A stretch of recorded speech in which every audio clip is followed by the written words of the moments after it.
It's annoying when like people like ask you stupid questions and then like say things that just like aren't supportive. And I gave him a few examples and he's like, oh my God, yeah.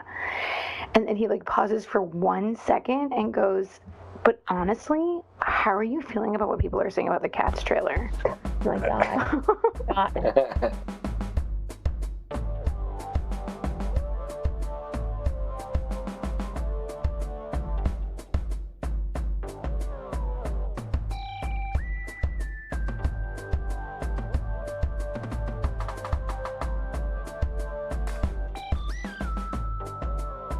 Here we are, and welcome to another episode of the Friday Night Movie Podcast. That was like burnt butter. Like Yeah, why butter do you that got put your burnt. nostril into the camera while you do it? Like your nostrils are in the camera. All I'm seeing. I'm a little tired. I'm a little tired, to be honest. So here we are, where we invite you, the listener, to be part of our family. And it's like you're in the car ride with us back from the movies on a Friday night sometime in the late 90s. Except if we only saw the trailers and then walked out. No, Exactly. I would say if we went to my dream movie, which is 2 hours of trailers, I would pay $50 to just watch trailers. Me too. So this is officially the trailer episode. Yeah. And we are going to talk trailers. It was like 1 million trailers dropped in the last 2.5 weeks, and some of them, I don't know the open dates, like the release dates of these movies, but it seems like they're so far away. I'm going to start off by just saying I'm irritated that I'm getting a trailer for something like Top Gun 2, and it's going to be like another year. It's going to be 2020 before I see it, when it's going to happen. So the actual film. But before we get going, Lily, you raised an interesting point about Instagram and I'll say this, the Cats trailer, which we're going to talk about a lot today. Not a lot. We're going to talk about it and then move on to talk about other things. Okay, yeah. But they released a whole bunch of things on Instagram stories as part of their release. I've joined the Instagram bandwagon, so I have accepted the Instagram stories. And I understand Shayu once many years ago explained to me its quote-unquote purpose. I get it. And I've used it, and I think, especially for like a business, I think it'd be really useful. Then Facebook, because they're owned by the same people, they were like, okay, let's do Facebook stories, which I bet nobody looks at. That is a fake thing. And then I got pissed off recently, and I said that there was Netflix stories. That when I open the app on my phone, I think I'm seeing a trailer, and I'm not. I'm seeing just stories, and I can't stop them. They just like keep coming on. So wait, like it's just like other episodes of a show that you can only see on your phone? No, what? It's like publicity for these shows that instead of it being, the trailers come on automatically. Yeah. Okay, but it's as if once you click on one of these stories, which I didn't know was a story, then it's just clips of this. Is that a Spanish thing? I don't know. Check your guys' apps. I'm looking it right now. That's too many. That is too many stories. No. I feel like and now, trailers, though. Now YouTube has stories. But isn't that just YouTube? YouTube, right? But now they have little story buttons. I'm going to send you a picture. I'm going to take a picture of my Netflix app, and I will show you. All this. Yeah, those circles are stories. All that being said, a trailer is sacred. I'm actually even annoyed that we have teasers because I can't. Like a teaser is basically a trailer for the trailer. There's a lot. But you know what I hate is the commercial for the movie before the trailer starts. They show you something else from the same movie, and they go, "And now for your trailer." I'm like, but I'm coming here to watch this trailer. You don't need to give me a commercial for the movie for the trailer I'm going to watch. Yeah. You know what I mean? So I get it. Trailers are exciting. A lot of people watch them. But and I'll also say that before we start our trailer episode, just the fact that the whole concept of everyone evaluating trailers and evaluating movies based on trailers, like it bothers me. It's for jerks. And we're about to go and do that on our show here. But I don't think that we in any way, shape, or form... I think we're leaning into the love of trailers. I don't think I'm actually going to give you a review of Top Gun based on the trailer. That would be ludicrous. So and we're not reviewing the actual trailer either, because again, we've done that in other episodes, and that's not necessary. I think we're just like and I'll admit, off of these exciting possibilities for cinema. And I admit, the last time we did this, which was about the blue Will Smith, I was completely wrong. I ended up loving that movie. Question: have we given our audience enough context? Can we start the episode now? Yes. Happy. So let's start with the trailer of the week, the trailer that broke the internet. The trailer I have been waiting for. I don't know about that. I didn't even know it was there until you sent it to me. The Cats the movie trailer, which I'm starting this right here. I will fight anyone who goes after this trailer. Okay, but Cats is Shy is super sensy about this. Cats is a magical experience. You get to. Okay. No one in this room, in this podcast, is arguing with you about whether or not Cats is Shy's magical. arguing with the internet because the internet was not kind to the trailer. No one is arguing with you here. You can tell us why it's magical. I mean, actually, you don't have to. Just anyone go back and listen to any of our numerous Cats episodes, and you can hear why Shy thinks it's magical. Numerous Cats episodes. I took you to see Cats in the front row recently. I agree. The show and the experience is magical.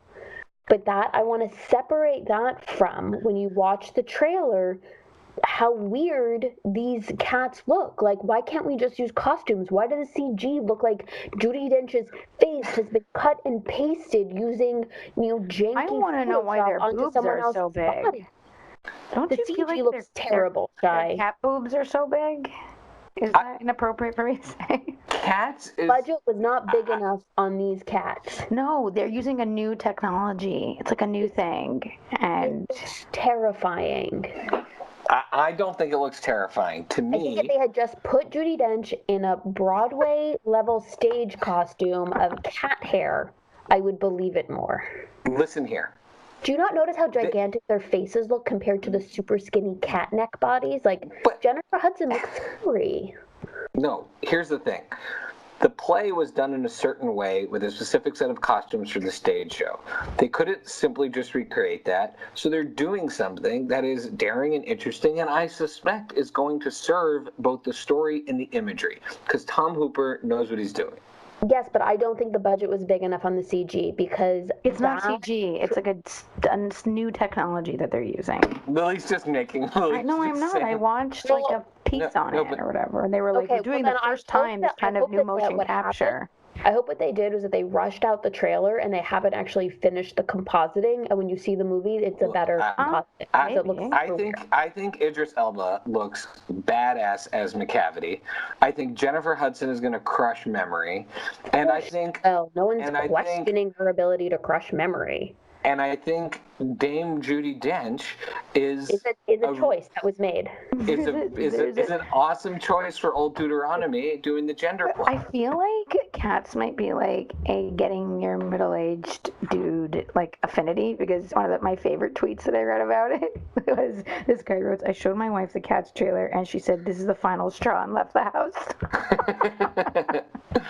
Listen here. That's Allie right now. Listen here. If you are someone who is willing to open your imagination and be willing to watch this film, okay, and kind of get swept away with it, I guarantee it's going to be an amazing experience. What I am furious about is like every cool, self-important, hip writer. Just not watch it if they don't like it. If they don't like it from the trailer, then don't go see it. Get over it.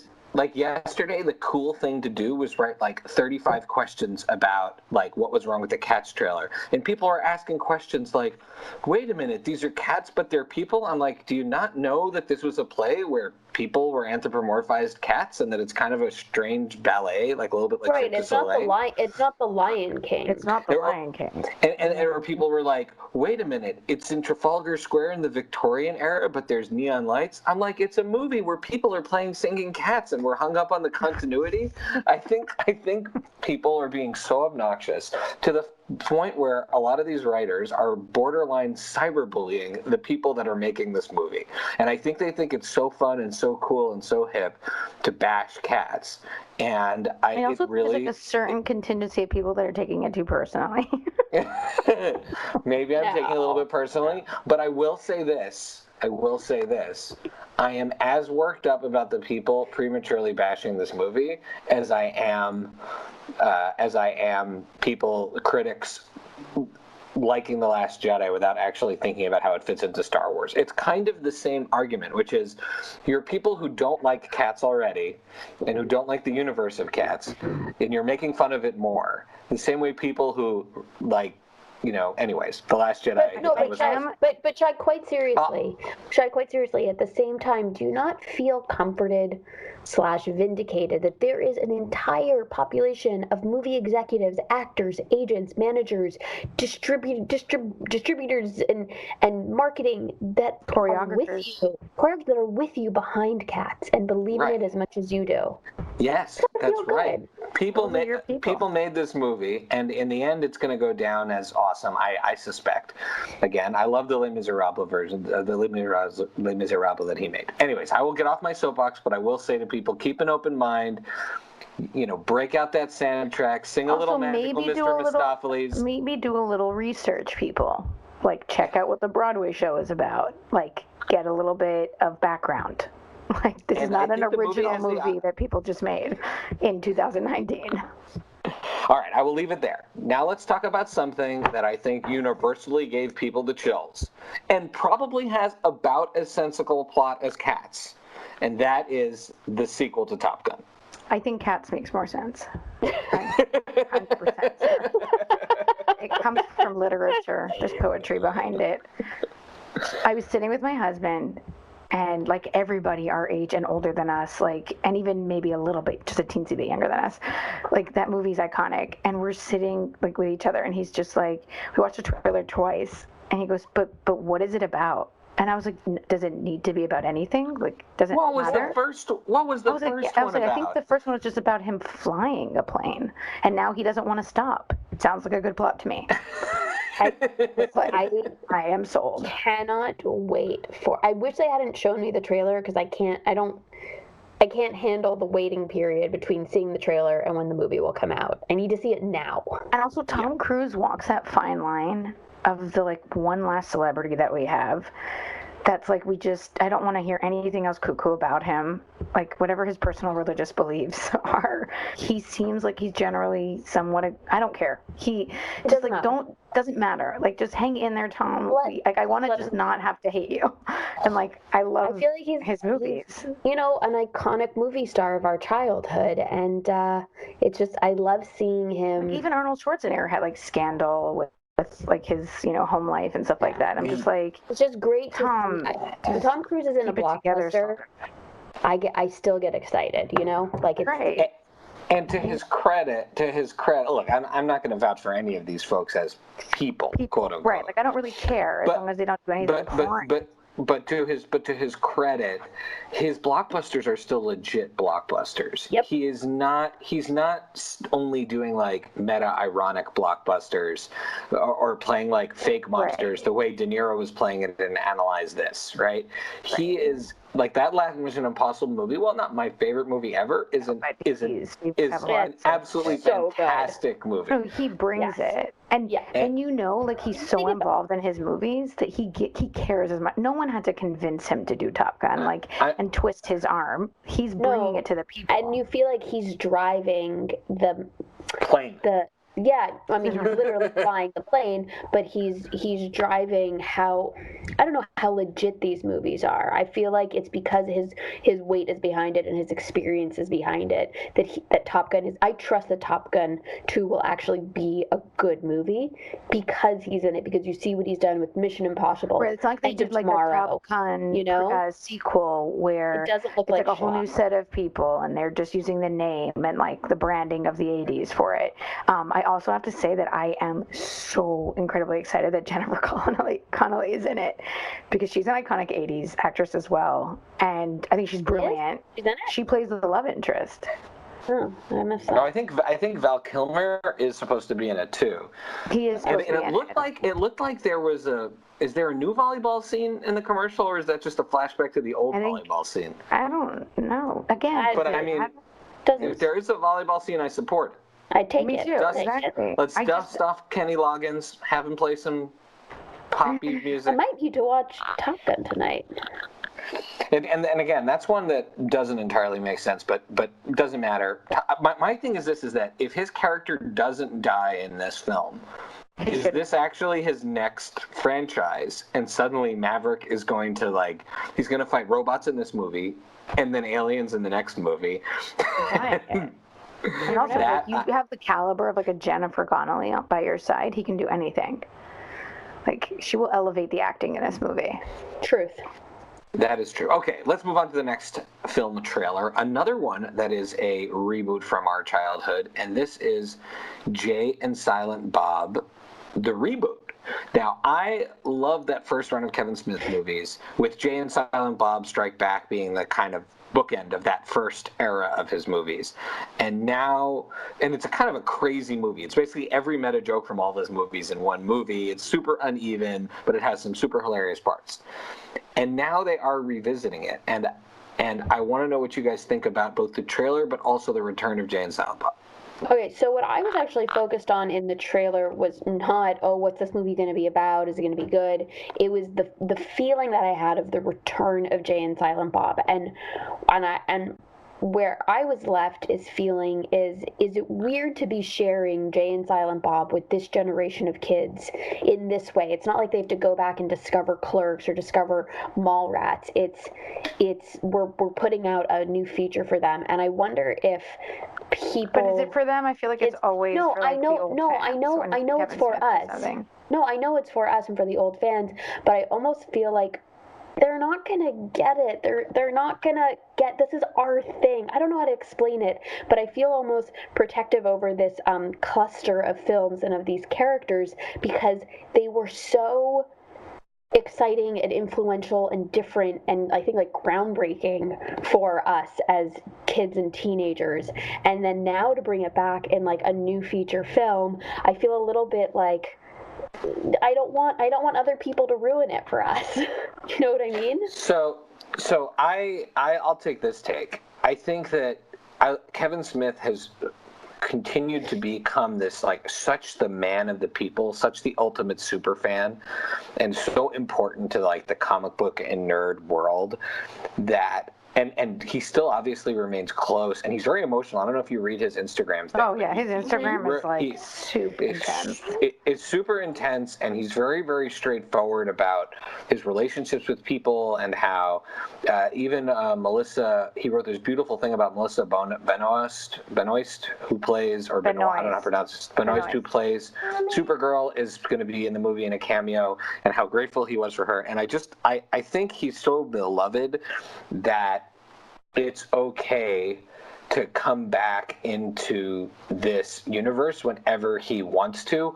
but I do think it's got to be high quality, and I think that for this, where he's really playing in the sandbox with all of his bits, it should be that equal level of crazy and fun. I don't know. And so I'm willing to share it, but I also know that he's doing it because he's the champion of the people. So I'm on board, even though that Red Band trailer, it's as R-rated a trailer as I've seen in a long time, and I'm sure every joke in it is super offensive. Another thing I love is that he has a great relationship with his daughter, Harley Quinn Smith. She was in his last couple of movies, and she is going to be playing Jay's daughter, Millennium Falcon, whose name is Millennium Falcon. Which is amazing. Also known as Millie. And that is going to be amazing. And she's going to be the daughter of Shannon Elizabeth's character. So they're keeping the continuity, which I always love about his movies. And again, as far as 90s references and bringing her back, I think it's really cool to see they actually they bring her back in the same role, and that's pretty awesome. Okay, Beck, here's another one I'm super excited for. This one, I'll just say, straight up, I loved the idea of it, saw the trailer, loved the idea of it even more, featuring Naomi Scott, an actual fun version of Kristen Stewart, directed by Elizabeth Banks, the new Charlie's Angels. Looks awesome sauce. Okay, so what's interesting is that I knew Elizabeth Banks was going to direct it when I saw the trailer the first time. As in, I was reading an article about, Elizabeth Banks is directed the new Charlie's Angels. Here's the trailer, and that's actually why I got excited. I think had I just seen the trailer, I've been like, oh, that looks like fun. But now that I know that she's directing it, now I'm pumped for it because I love her. I think she's an awesome director. She's an awesome actress. She's funny as hell. And then to hear her take on how she wanted to direct it, and she talked a lot about referencing Mission Impossible movies and practical action scenes. And so I'm super excited, not just because it looks like a fun movie, but because I am just a super fan of hers, and I love getting to see her direct bigger things with more exciting stories. I'm totally with you. Pitch Perfect 2 is my favorite in the long term of the Pitch Perfect movies. I wish Elizabeth Banks would be directing one of the other ones, but if I can't have that, Charlie's Angels looks like a great thing. I loved the first movie. I never liked Full Throttle, even though Allie, my wife, believes Charlie's Angels Full Throttle is a masterpiece. Okay, again, what are a gutter palette, but then also really great taste in like books and stuff. I can't figure it out. Just don't try. Don't worry about that. And what do you think about it? It seems like there's a number of Bosleys. What do you guys think about that? I still don't understand. That's fine. I don't understand. How is this the movie where it looks like Kristen Stewart smiles the most? And I'm excited for that. And I don't understand why Charlie is still. What is Charlie, and why is it a man? Like, why couldn't they flip that on its head? Well, that feels less important to me. Also, I imagine she's smiling more because Elizabeth Banks is her director and making her laugh and making her feel good. That's probably why she's having more fun, because she's an awesome director. There's a direct correlation there. Absolutely. I feel like most people want to hire. Most people want to hire Kristen Stewart because she's good at looking depressed, and then they're like, "Oh, I'm going to make you feel even more sad." And Elizabeth Banks or have an affair with you, like the Snow White guy did. Yeah, and just be horribly abusive and take advantage and gross. And I feel like Elizabeth Banks is no, we're here to have fun and have a good time. That's probably why she's smiling. Two, I think the explanation, I only understand it because I read the explanation, which is that the Charlie's Angels whatever network is a big organization now, and so Bosley is a title within the organization, being a director or something. And so there's many Bosleys, so she is their Bosley. Because they had two Bosleys in the original also. It was Bernie Mac in the sequel, so. Yeah. So Bosley is a position within the organization. I like that. Okay, cool. All right. Oh, and Lily, I don't know if you noticed, but the guy from Murder Mystery that that was super funny, had a small role. He doesn't speak any English. He's either Italian or Spanish race car driver. The Spanish race car. He's in the movie of Charlie's Angels. Yeah, he's in the trailer and he looks really funny. Oh, that's hilarious. That guy did a great job. Yeah, I trust Elizabeth Banks, and I think Kristen Stewart, you're exactly right, is super talented and has just had directors who and material that's basically be mopey and pale. Yeah. Okay, let's go on to another throwback. I think every single one of these is some kind of a throwback. We're so excited about them. Yeah, that's probably why. Let's hit up Terminator Dark Fate, which is a sequel that is going to take place it's going to follow up directly after Terminator 2 Judgment Day, which I think is a funny thing. Yeah. Is it? It's because Terminator has lots of different timelines, so you can actually ignore all of the sequels and prequels if you want to. In any event, it sees the return of Linda Hamilton. There's a little old man Schwarzenegger in the commercial. I can't even with that. I can't wait to figure out how they're going to explain that a robot they melted is now back as an old man. Well, first of all, I'm so excited to see. So let me be clear. He's apparently playing the doctor who they modeled the robot after, which is why he's just an old man and a human. Will a robot, will a T-800 show up? Maybe. In the last Terminator movie... That's a great loophole for that one. Well, they already did that in Alien with Bishop in Alien 3. But, right. But the other thing is that I think that in the last Terminator, I thought it did something really, really cool also, where... It was. Can you remind I barely remember what. Can you remind us what that one? Who's in it? I barely remember. I barely remember the story, but essentially he plays another T-800, but one that's essentially been waiting underground to come and save Sarah Connor later. Terminator, what was it, Generations or Which is the one where Gestation? you and I walked in the last 20 minutes, No, that's not realizing, and Terminator. we're like, wow, this movie's action-packed. Then the credits roll. That 20 was minutes later. that was Terminator 3: The Rise of the Machines. That was like 20 years ago. So then there was Terminator Well, What did you do? You just stayed for the new one? Or Then there was I think we went just to go see something else because we're like, well, no, we no. went. Yeah, and then there was Terminator Salvation, which is the one with Sam Worthington, where he plays like that weird human Terminator hybrid, and he fights a CGI Arnold Schwarzenegger. Okay. And then there's the one where they had the Terminator hide out on Earth, and then many years later, is an old Arnold man. in all of them? Okay. No. Except the prequel? No, he's not in all of them. He's in of them, but his they're- likeness is in all of them. Yeah. Okay. So here's okay. So I feel like listeners ignore everything Shai just said about all the various iterations of sequels and prequels, know. because what I believe, based on this trailer, what I believe is that this movie will be the only one that actually matters in what will be a trilogy. Now I can like hold it as like 1, 2, and then this one as part 3, and none of the others matter, because solely based on this trailer, it looks like they are like it felt to me like Terminator 2, you know, like a continuation of that energy, plot, characters, and it's like the first one I've actually been excited about in all the Terminator iterations that have come through. I've been excited about all of them. I kind of enjoyed all those other movies, but the most important thing about this one is the return of Linda Hamilton. And in a powerful role. How many has she been in? 2? She's been in 1 and 2? Just 1 and 2. 1 and 2. So you know it's significant if she's coming back. Yeah. Like, I have so many questions about it. First of all, I feel like I could answer the questions because I personally know her. Because I saw her once on the street in New Orleans. What? And she was just like walking down the street, and I turned to Jose and I was like, that's the Terminator. No, it's not. I mean, that's Sarah Connor from Terminator.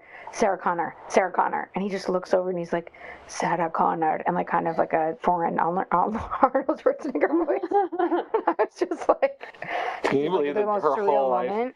That's all she's known for. And she played Chuck's mother. Chuck's mom. Yeah. And she was amazing as Chuck's mom. Incredible casting. And she had like really long hair, and she looked beautiful, but she looked like you would not want to mess with her. Like, she just looked really like a nice lady who you don't want to mess with. And my question is, how is she feeling right now about James Cameron and like their history? You know, is he directing this movie? He's executive producing it. They were married. He made the original movie, and then he cheated on her with the young woman in Titanic, and they got divorced. Oh, which young woman? Who's like the granddaughter of Rose in like the present before they go back. I feel like that was 20 some odd years ago. I'm assuming she's moved on. I think she's professional, and I think she was getting paid a lot of money. I just feel like she really wants to make this movie, because like, why would she, go back in the role, especially with her ex? And I feel like, do we need Arnold if she's in the movie? Or he always has to be in these movies? I think bringing them back together is important. I like old man roles for him now. I don't think he should play like young superhero characters. I think he needs to play like that movie where he played the cop with Sarensen, the one where he plays like the sheriff in the town. What? I forget the name of it. I forget what it was called. Not ringing a bell. bell. On-demand movies are you watching? The last stand, the man stand, I'll look it up. The mansplain. I don't know, whatever it was. But it was him and Matt Saracen versus, and he played this like small town sheriff. Those roles are better for him now if he plays his age. Okay. The next one I haven't seen the whole trailer of, and that is Hustlers. Who wants to take the lead in talking about Hustlers? I did. I saw the teaser. I saw like the teaser trailer. Well, I guess the whole thing is a teaser. I don't know. And I just like, my gut reaction was, I feel like Dad's gonna really like this movie and find some deep messages in it. Yeah, because he loves like a good J-Lo scene, I feel like. And so I feel like he's gonna find feel like deeper messages of it and like, I feel like, sister I'm messages sorry, them. like J-Lo is at the point with me that she can't play a stripper, she can't play a Walmart employee, she can't, like, she's gonna have to just play like a mega diva, who gets like maybe into like a crime caper or something, but she needs to play a famous person because like I don't believe it for a second. Like, I'm She sorry, always plays dude. such charming people in her movies. She does. Even the She's a movies great actress. And I think people I'm underestimate how taken good of an too. actress she No, is. I think she's a fantastic actress. I love her. I just am too taken out of the movie because of her persona. Like, she's just too good looking and just too And put I together. believe Betty, Her scene is too Lily amazing. Reinhart, Betty, Betty plays a stripper in the movie too. who must have prepared for this because of her scene when she becomes the Serpent Queen in Riverdale. Obviously, I'm sure that was her audition tape.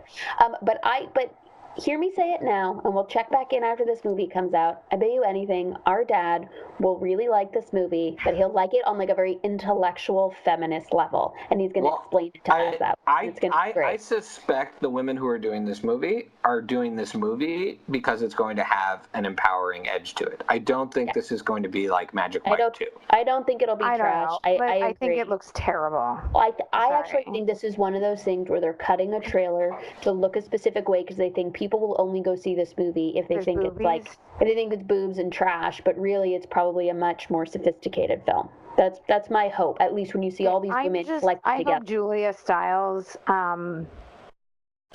what was she like? Where did the Columbia graduate Julia Stiles feels like she's coming back to Hollywood, for this role. Is she in the movie too? Yeah, she's also in this movie. It's an oddball cast. Got J-Lo, Julia Stiles, Lily Reinhart, Keke Palmer, Constance Wu, and Cardi B. Yeah, where does Julia Stiles fit in there? She must have a great agent these days. I mean, I guess. She does the Bourne movies and now this. Yeah, still. All right, now there's one more on the list that I will say I've purposely not seen the trailer for because I was so excited. Watch the trailer. It makes no sense. It won't. I'm so excited to see the scene. I don't want to watch the trailer. Ruined. I don't want anything ruined. The thing we're talking about next is Money Heist. We're already sold on La Casa de Papel. I'm looking at you, Lons, Alana. Who are some of our other Money Heist listeners that we're going to go on this journey? That we're going to be going on this journey with together, but we're going to be watching that and reporting back extensively on the Money Heist season 3. I've seen the trailer and I think it looks amazing. So, I haven't seen the trailer and I think it looks amazing. All right, let's get into Rex and things. I'll start off by saying that Allie and I are going to see our podcast heroes live. We're going to see How Did This Get Made, Jason Mantzoukas, Paul Scheer, and the amazing June Diane Raphael in Washington, D.C. And the episode that we're going to see is about the movie Body of Evidence, starring Madonna and Willem Dafoe. And Allie and I had to rewatch that movie the other day. Rewatch it? Had you originally seen it? I saw it many, many years ago in the 90s. No, with mom and dad. It was super stressful. It's a very, very, very like in the movie theater? No, in like the country. It was like on HBO or something like that. And they were like, "Oh, look, Madonna, a murder mystery." And I was like, "Ooh." Anyways, I'm very excited. So that's something that's happening. The other thing is that I continue to watch the Gilmore Girls, and I have started end of season power rankings. So I have, if you follow me on Twitter, you will see that I did season 1 power rankings of where the characters are at, and when I finish season 2, I will do the same. When we have more time on another episode, I'll read them out and update everybody. But I'm not going to get into that right now. But needless to say, Rory is still my top character, despite much controversy. Because why is that much controversy? I feel like she's the best character. People were like all over me over. No, not Lorelai. I find Lorelai at this point, she's got a lot of growing to do, Lorelai. Who are people's favorite characters then? Lorelai, Michelle the obnoxious. French. Is that guy French? Come on. I don't know. Anyways, no, but I'll say my case for Rory, at least a season and a half into the show, is that against all odds, she's like the nicest, most well-adjusted kid ever. Now, maybe she becomes a dick when she's in college, or when she's older, because that's what high school kids do. But in general, like, she's the most emotionally mature person on that show, and I like her a lot. Like, have you seen those blue eyes? She's definitely the prettiest, so she's my favorite. That's pretty much how I sum it So up. that's what I've got. Beck, how about you?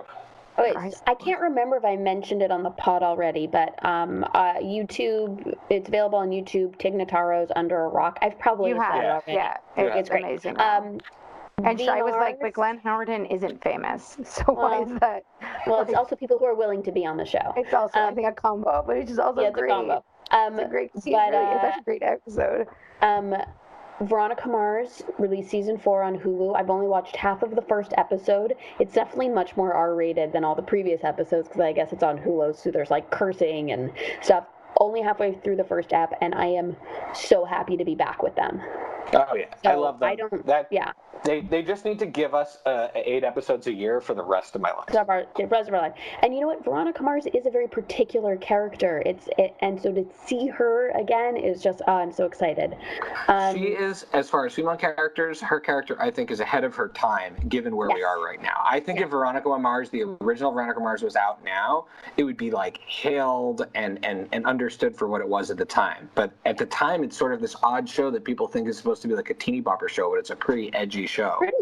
Pretty dark, and I will say it's proof that, again, if someone from one of those beloved cult shows really becomes big enough, then they do have the star power and the clout to say, I want to keep making this. So I feel like it's just another case for Zachary Levi saying, let's do another track season. Yeah, just saying.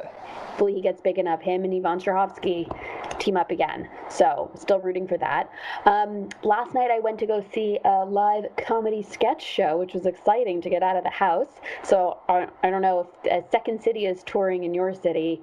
I recommend it. We had so much fun going to see that really, really funny live performance. And it's not Rex, but I feel like there's so much coming out right now on Netflix between like Money Heist, season 3, another Queer Eye season that's out. Veronica Mars now is out on Hulu. That there's so much content I want to watch. I'm feeling, we need a term for it. It's like overwhelmed with shows where I want to watch all of them, but I also want to You're pace myself. overwhelmed. You're so overwhelmed. I'm so overwhelmed. But also at the same time, I'm afraid to blaze through them because you know there's going to be a dry spell. And so you're trying to save stuff for the dry spell. I'm anxious about Veronica Mars because I'm like, there's only 8 episodes. I already feel I haven't watched any of it, and I already feel like I'm sad it's almost over. Yeah. Anyway, so that's where I'm at. All right, Lily, you've got a bunch of things for us. I saw Long Shot. It was great. That movie is way better than it should be, considering it makes no sense and doesn't add up to much that Seth Rogen and Charlize Theron are supposed to be together or fall in love or anything, but they killed it, man. The story is like fast-paced. It's funny. Maybe it's because she's like such an incredible actress. Like she's very funny. She's very funny, but it's not just that she's funny, it's that she's so convincing that you really like. I mean, it's not easy to like. It's not hard to believe that Seth Rogen falls in love with her because she's just so her, you know. But then like she brings such a sensibility to like a sensitivity to it and a sweetness to it. And the base of the story, like I give credit to the writing too, because the story is based on a very cute anecdote that like they shared as kids, the characters, and it kind of comes from that. And I thought it was like had a lot of heart and it was funny and had some action, so it was great. And June Diane's in it. June Diane's in it, but I also feel like you like hyped her up, and while she's always excellent, I thought O'Shea Jackson Jr. Am I saying that right? O'Shea. O'Shea Jackson Jr. Cube's son. Ice Cube's son. I thought he was excellent. He was really funny. He's a really talented guy. He's super talented, and so all around like great flick to watch, like perfect for a Friday night movie. Band-Aid was an indie film Becky recommended. I really liked it. I think you kind of have to like be in a mood, you know, like if you're into that kind of like story about just like two people working shit out, and the acting's great. Incredibly impressed. Zoe Lister-Jones wrote, directed, produced it. Yeah. I feel like it's one of really those movies where you can see her talent, and you see like, wow, the more resources and support she gets, the better her filmmaking is going to become. Like you see how strong of a voice she is, and so for me, that's why I found it quite exciting to watch the film. But I agree, you have to. It's definitely a certain type of style and story you have to be in the mood for. Right, and Fred Armisen. Am I saying that right too? God, what's wrong with me? Fred Armisen? Yeah. Do you need a nap? I don't know. Sorry. He's delicious in every single thing that he's in. And he's, to me, the best part of the Jay and Silent Bob trailer. I think he's delicious. And he brought like a very random, funny like part to a kind of a serious movie. So shout out to him. And then I watched a little, which like fuck you, Rotten Tomatoes gave it 46%. It looks so good. No, you don't get 46%. You get at least 76, if not a clear 80. Like, give me a break. That movie. That is a very cute movie. I don't buy Rotten Tomatoes anymore. No, it's bullshit. It's I don't believe it. Come back to my point about critics. Like, they all jump on a bandwagon together, and then they like have fun kicking it up, and like who can be the coolest and say things either the meanest or the nicest way. I really wanted Shai to watch it with his girls, like immediately, and then I like checked myself that it was PG-13 because I was like, wait, there are a few questionable scenes for like small children, but if you've got a teenager, Lord of the Rings, I guess all 3 parts. I guess. 4 parts? 3 parts? How many? 2 years ago. 2 years ago. Right. They were 3.5 when they started watching. That's a good point. The stuff that's actually PG-13 in that movie will probably go right over their heads. And there's a great thing about bullying, like being a strong, independent woman and being a boss. But like, what's the line between a boss and a bully? And there's great message in it. The little girl that plays Regina Hall as a kid, who's from Blackish, she's fantastic. Issa Rae is brilliant. Yeah, I think it's Issa. Again, for like the 400th time. It's whatever. That's why I have you to correct me. Issa Rae is just so great. And yeah, it's a super fun, cute movie. So go suck it, Rotten Tomatoes. And I really need Becky to finish Fleabag and Big Little Lies so I can talk about them with somebody. I'm telling you, there's going to be like a long schedule. We're talking like a 4-month period that I'll be slowly there's a lot on my plate. What was it? Shoverwhelmed. I'm shoverwhelmed. And it's I'd rather be shoverwhelmed than going through a dry spell. I want to end on a listener question. A good friend of the show and a good friend of mine and ours, Brandon, my neighbor and buddy. He wrote on Twitter and he asked us, because I had tweeted something that sort of referred to developments in Stranger Things, but not exactly. And he said, "What's the characters though?" I didn't name characters. I just said that Dustin little sing-off led to the death of characters. When he's like, "What do you mean plural?" And I was like, "Well," and I named the character of the other one. No, that's Nate. That's somebody else. Those are two different people. Oh, right, sorry. But Brandon writes on Twitter, "What's the waiting period between tweeting spoilers for shows that release entire seasons on one day?" And he says it's a serious question because it's a totally different calculation than weekly shows. And my answer on Twitter was, I think for something as big in the zeitgeist as Stranger Things, I think about a week. If after a week you haven't gotten through something that is so big and doesn't have that many episodes, it's 8 episodes. Right, if it's 8 episodes, you have a week. That's the thing, is that my response was, we assume you're watching one a night, and at some point in that week you double down and watch 2. Most nights you're watching 2. Sometimes you eke it out to a third. You could only watch 1 a night, and then one of the nights I ended up watching 2 because of my schedule. And I feel like that's fair. You can't expect everybody to watch 2 a night, but at least one night you have to get so hooked you watch 2 and like you stay up too late. So I think a week is definitely fair. For Game of Thrones, something that epic, you expect people to follow weekly along, and then the last episode, I'd say, again, give people like 3 or 4 days. But at that point... Oh, no, I think on the last Game of Thrones episode, you have 24 hours. You have 24 hours. No, you don't even have 24 hours. You have till the next morning. I'm not saying I'm going to spoil... You need to watch it that night. I'm not saying I'm going to spoil it, but like people are going to be talking about it. I think you could expect spoilers 24 hours later or the morning of. I personally give like a grace period, but $1 million idea here. Maybe we shouldn't share it on the podcast, and we should do it offline. Shai, you might have to cut this, okay?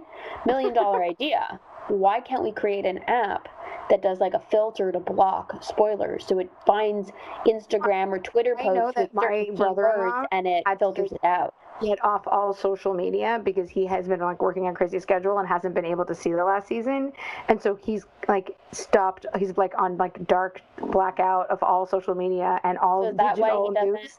That's why he doesn't check your messages when you text him. That could be why, but it's also because he's afraid to see the ending. I'm like, wow, she's like living in a cave. God, I don't mean to. If you find out, it's on you. I hope he's not underwhelmed when he finally does see it. All right. Well, we've given our advice, and I think it's time to sign off. So say where people can follow you, and if you have a shout out, roll with it. Beck? You can follow me on Twitter at PaperBKPrincess, and I want to shout out to Cousin Vanessa. Very specifically, Cousin Vanessa, this is going to come as a shocker to everyone, has not seen Money Heist. How is that possible? It's the perfect recommendation for her. Stuff in Espanol. She is going to flip for this show. So shout out Cousin Vanessa. This is your show. All right. That's it. Lily? Chichi, Chihik, as in kilo. Gomez, as in Gomez Adams, on Twitter.com.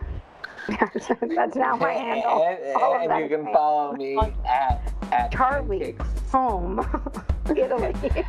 at Pancake for Table. That's Pancake, the number 4, the word table. On Instagram and Twitter. You can follow all of the Friday Night Movie shenanigans at Friday Night Movie on Twitter and Instagram, or FridayNightMoviePod.com. The theme song is by What Does It Eat? Send us your messages. Thank you so much for listening. Have a good day, guys. Bye. Bye. Bye.